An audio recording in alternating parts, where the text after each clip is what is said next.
बिस्मिल्लाहिर्रहमानिर्रहीम। अस्सलाम वालेकुम। आप उसामा गाज़ी यूट्यूब चैनल देख रहे हैं। मुस्लिम लीग नून बहुत ज़्यादा मुश्किल में आ गई है। ख़ास तौर पर मियां नवाज़ शरीफ ने जो हमला किया है अपनी ही पार्टी पर, उसके बाद अब पार्टी के पास ज़्यादा ऑप्शंस नहीं बची और पार्टी के अंदर अब एक सोच डेवलप हो गई है और बहुत से लोग इस बारे में बहुत ज़्यादा परेशान हैं नून लीग के, और अब सोच रहे हैं उनको कोई रास्ता मिले। क्योंकि आपने देख लिया मियां नवाज़ शरीफ ने तकरीर में जिस तरह से पाक फ़ौज को निशाना बनाया है, जिस तरह आर्मी चीफ़ के बारे में बातें कही हैं, उन पर तनकीद की है, और जिस तरह से डीजी आईएसआई को निशाना बनाया है बग़ैर किसी सबूत के और बग़ैर किसी दलील के, अब इस पर नून लीग बहुत ज़्यादा परेशान है। मुस्लिम लीग के लोग बहुत ज़्यादा परेशान हैं कि ये तो हमारी सियासत को दफन कर रहे हैं, तबाह कर रहे हैं। चूँकि जो वोटर्स हैं ट्रेडिशनली नून लीग के रहे हैं, वो कभी भी ऐसे शख्स को वोट नहीं करेंगे जो पाक फ़ौज के ख़िलाफ़ होगा, पाक फ़ौज के बारे में गलत बातें करेगा, उनको तनकीद का निशाना बनाएगा। क्योंकि लोग देख रहे हैं कि मुसलसल ये लोग शहादतें दे रहे हैं। अब आने वाले दिनों में आप देखेंगे, मैं आज ही आपसे अर्ज़ कर रहा हूँ कि लंदन नून लीग अलग हो जाएगी। यानी अब ये जो नून है मुस्लिम लीग नून का, ये नवाज़ शरीफ वाला, ये लंदन बन जाएगा। मुस्लिम लीग लंदन एक अलग होगी और वहाँ से मियां नवाज़ शरीफ चीज़ों को देखेंगे और चलाएँगे, और बतदरीज यहाँ पर पाकिस्तान में एक अलग मुस्लिम लीग बनेगी। अब उसको आप शीन लीग कह दें या कुछ और नाम दे दें, लेकिन बहरहाल आहिस्ता आहिस्ता लोग अब उस तरफ जाएंगे। तो पहले तो मियां नवाज़ शरीफ को अभी से पैगामात भेजे जा रहे हैं, आहिस्ता आहिस्ता लोग बात कर रहे हैं, लेकिन मियां साहब इतने डेस्परेट हो गए हैं अपनी ज़ात की वजह से, अपनी ज़ाती जो अनाद है, इंतकाम है, गुस्सा है, और जो उनकी दौलत है और इक़्तिदार की जो उनमें एक कह लें कि एक चाहत है, उसको देखते हुए उन्होंने ये बहुत बड़ा हमला अपनी ही पार्टी पे कर दिया है। और उनको अपना कोई मुस्तक़बिल नज़र नहीं आ रहा अब कि पाकिस्तान वो आ नहीं सकते, यानी आएंगे तो गिरफ़्तार कर लिए जाएंगे, और यहाँ उनका कोई फ्यूचर नज़र नहीं आ रहा। वो ख़ुद को अब वज़ीर आज़म बनता नहीं देख रहे। लिहाजा जब उन्होंने ख़ुद वज़ीर आज़म नहीं बनना उनको पता लग गया है, तो फिर क्या फ़ायदा पार्टी का, क्या फ़ायदा पार्टी बनाने का, क्या फ़ायदा पार्टी रखने का। और जब उससे पैसा नहीं बना सकते, उससे ताकत हासिल नहीं कर सकते, इक़्तिदार हासिल नहीं कर सकते, तो फिर क्या करना है इसी पार्टी का। तो लिहाजा उन्होंने इस तरह का एक खुदकुश हमला कर दिया है।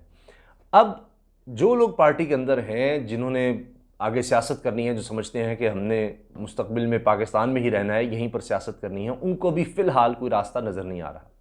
अब रास्ता ये है जो आगे आने वाले दिनों में बनता नज़र आता है, वो ये है कि मियां शहबाज शरीफ साहब पहले ही उनका सबर जवाब दे गया हुआ है, और वो इसीलिए जेल जाकर बैठ गए हैं कि जी मैं तो इधर हूँ ही नहीं।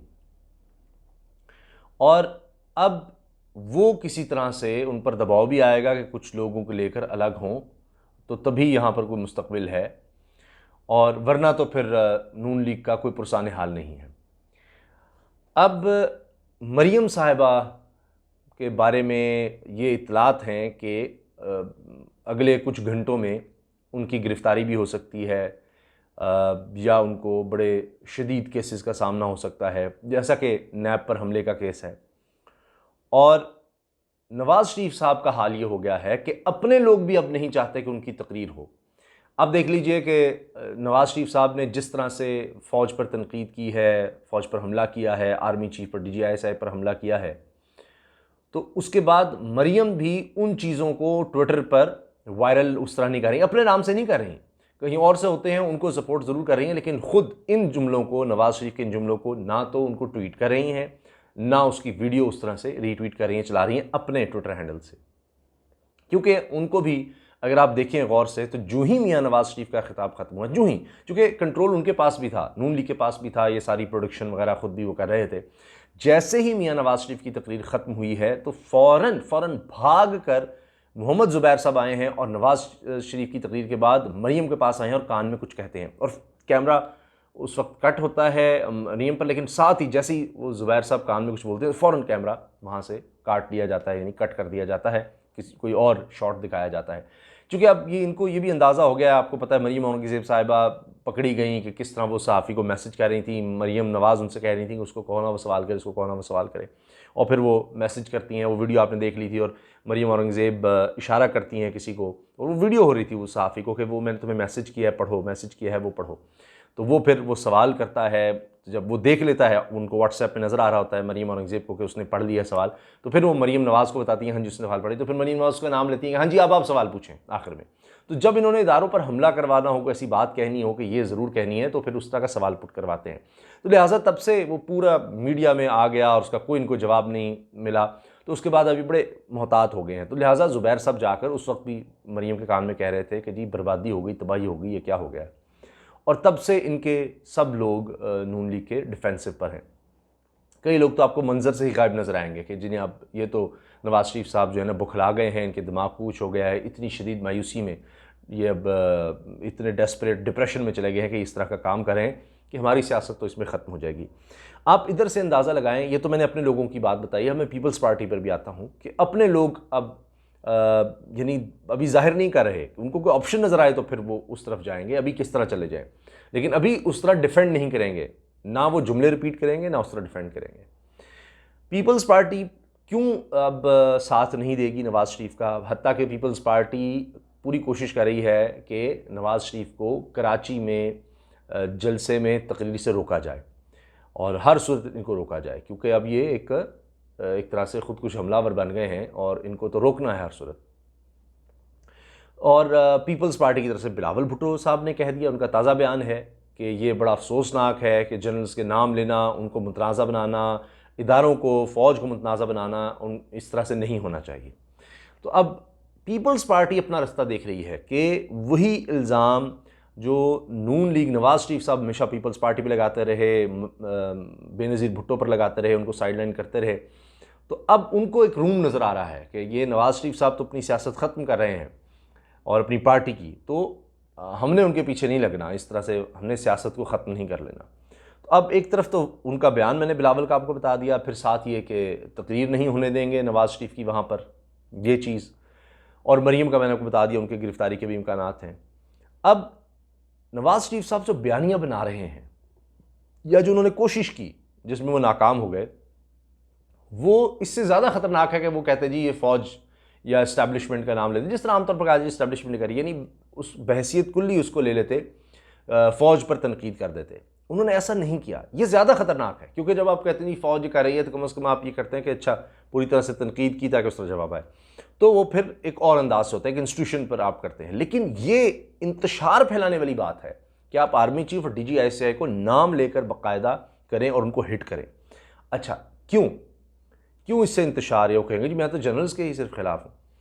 ये बहुत ख़तरनाक है। देखिए ये तो जनरल्स की बात हो रही है या आर्मी चीफ की बात हो रही है, मैं आपको एक कैप्टन की बात बताता हूँ कि उसके कहने पर जो उसके साथ सिपाही होते हैं वो जान दे देते हैं। ये डिसिप्लिन है फ़ौज में। यानी आप ये कह रहे हैं कि जी तुम्हारे जनरल्स गलत हैं, तुम्हारा आर्मी चीफ गलत है, वो ठीक नहीं है, उस पर तुम कह रहे हैं अच्छा जवानों तुम्हें मैं कुछ नहीं कह रहा, तो जिसके कहने पर वो ड्यूटी पर जाते हैं और शहादतें दे देते हैं, यानी आप ये साबित करना चाह रहे हैं कि तुम उसकी बात ना सुनो, वो बंदा गलत है, वो गलत अहकाम देता है, तुम लोग ठीक करो, तुम लोग ठीक हो। यानी वो पूरे डिसिप्लिन को फ़ौज के अंदर एक जो कोहेजन है, एक इत्तेहाद है, उसको डिसिप्लिन को तबाह करना चाह रहे हैं कि किसी तरह से दरारें पड़ जाएं। ये इंशाल्लाह कभी भी नहीं हो सकेगा। ये पहले भी बहुत कोशिशें हुई हैं, अल्हम्दुलिल्लाह ऐसा नहीं हुआ और ना ही अब होगा, बल्कि इससे और ज़्यादा फ़ौज जुड़ेगी। आप देख लीजिएगा, मेरी बात नोट कर लीजिएगा। तो ये ज़्यादा ख़तरनाक होता है कि आप इस तरह से किसी को इंस्टीट्यूशन को तबाह करने की इस तरह कोशिश करते हैं, आपस में कोई इख्तिलाफ पैदा करके, खिलाफ बातें करके कि जी जनरल तो और हैं, ये तो जी ऑर्डर करते हैं। ऐसा नहीं है। तो यानी आप भी कहेंगे फिर डिसिप्लिन अगर किसी फ़ौज में ख़त्म हो जाएगा, ये एक दूसरे के खिलाफ इस तरह से हो जाएंगे, तो वो कैसे चलेगी? वो हो ही नहीं सकता, क्योंकि उन्होंने तो डिसिप्लिन में रहना है कि ये आपका काम है, ये है, और उस पर तो वो एक जुमले पर जान दे देते हैं आगे जाकर के यहाँ पर तुमने इस वक्त तक रहना है, ये काम करना है, ऐसे करना है, वरना तो फिर कुछ हो ही नहीं सकता। इसी तरह तो इन्होंने इदारे तबाह किए हैं। नवाज़ शरीफ साहब की हमेशा गेम ये रही है कि जेब में नहीं तो इनको जेल में डाल दो, और ये हमेशा इन्होंने किया।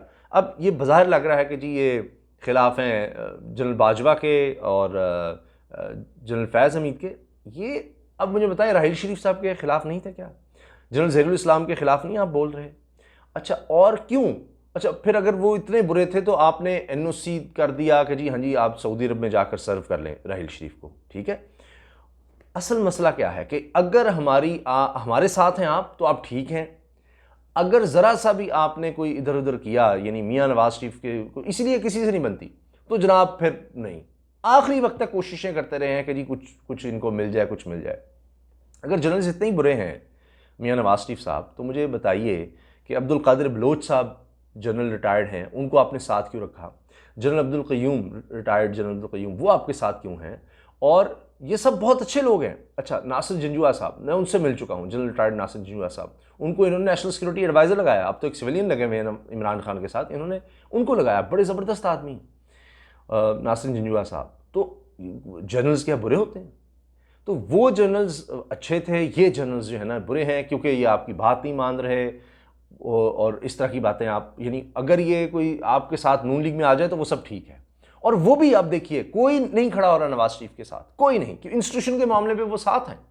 चाहे मैं जिनके नाम लिए आप चेक कर लें, नासिर जंजुआ साहब ज़बरदस्त आदमी हैं, अब्दुल क़य्यूम साहब और जनरल अब्दुल कादिर बलोच साहब, देख लें आप, ये नून लीग के हैं, उनके साथ रहे हैं, लेकिन अब नवाज शरीफ को इस मामले पर ये डिफेंड नहीं करेंगे, नज़र नहीं आएंगे आपको कहीं। इसी तरह और लोग हैं जो आहिस्ता आहिस्ता इस चीज़ को समझ रहे हैं, इस गेम को समझ रहे हैं।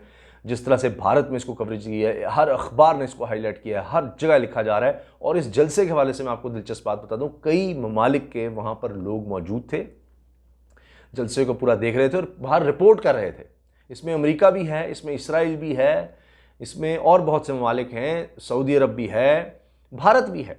और ये जो सारी गेम हुई है, अंदर तो ये हुआ कि मरीम साहिबा जाना चाहती थी बाहर, और कि जी बाहर जाऊं, आखिरी वक्त तक कोशिश होती रही, लेकिन वो बात नहीं बनी।